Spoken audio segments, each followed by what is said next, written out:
Welcome to Children's Learning and Development for 2016. My name is Alison Byth and I'm your course coordinator across both the Brunswick and Bundoora campuses.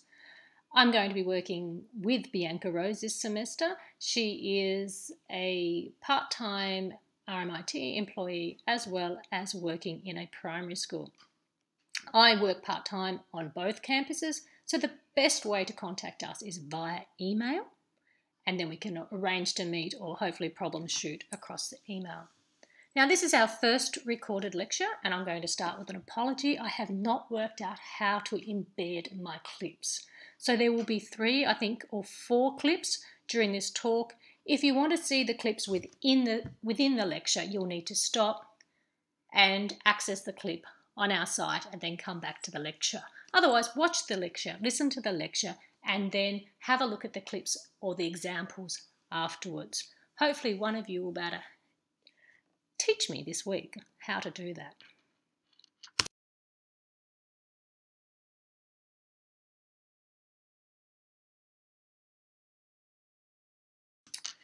Right, our tutorial this week is looking at our own development and significant milestones and when they occurred.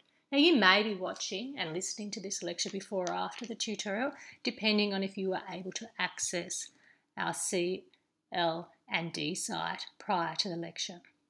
From this week onwards, it is expected that you will listen to the lecture prior to your tutorial.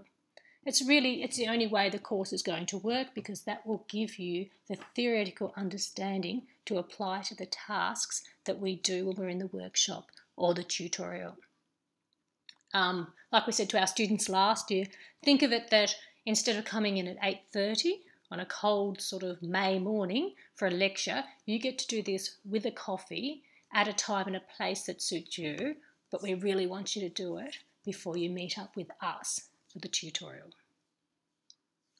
So with this talk, I'm going to walk you through the development domains and see briefly what each of these look like.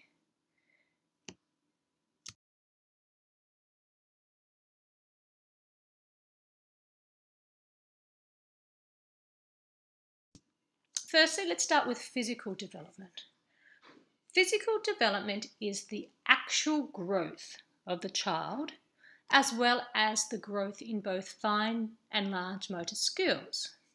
Now, the peak of physical development will happen in childhood, and therefore it's a crucial time for neurological brain development, body coordination, fine and large motor skills to develop. Now, I want you to have a look at the clip, and you'll recognize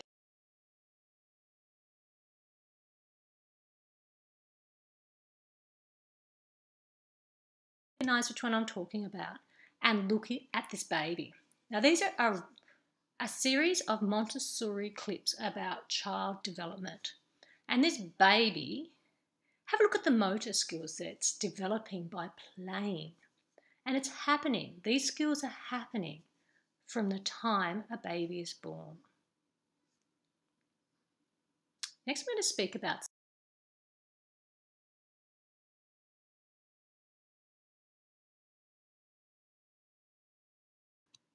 and language development. The first 3 years of life, again when the brain is developing and maturing, is the most intensive period for acquiring speech and language skills. Research show that this is a critical period for really acquiring those skills. Now, those skills develop best in a world that is rich with sounds, sights, rhymes, songs, and the child is constantly exposed to speech and language of others.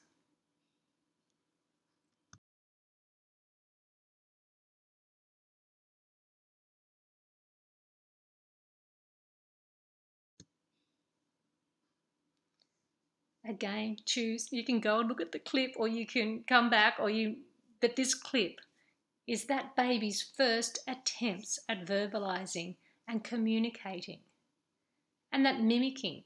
Look at the eye contact. Now, babies that age can sustain this for short periods of time, but it is crucial to their development that they engage in this. It's also another form of social development. Now, social development involves learning the values,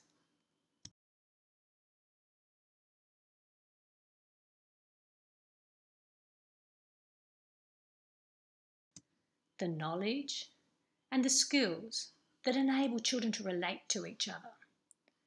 The next clip, I'm going to show you how this child is learning with his drum kit, with his father.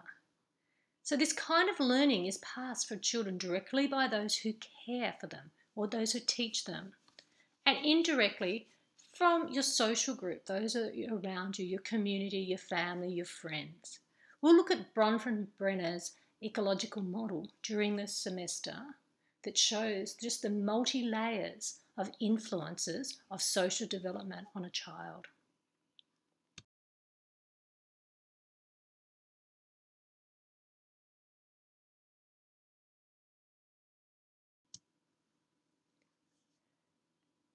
Now watch him. When you're watching the clip, watch him learning about music. Watch him learning, how things work. But wait until the next clip. It's the same child when you see him on the floor in the kitchen, and see how this cognitive processing plays out at an older age.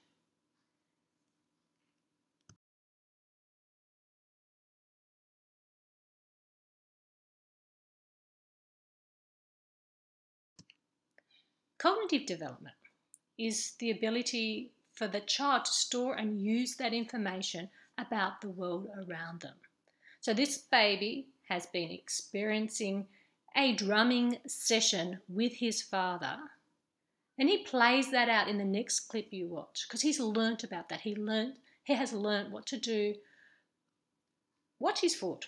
In the next clip, watch his foot. Watch how he imitates that behaviour. So think of cognition as the ability to think, to problem solve, to create, to remember, and to acquire and practice new skills. And this semester, we'll be looking at Piaget and Vygotsky in terms of theories about this.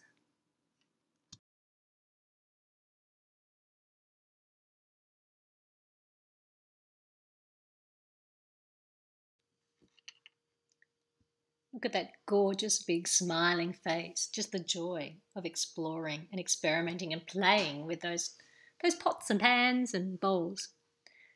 That's the end of our first talk today. Thank you for listening.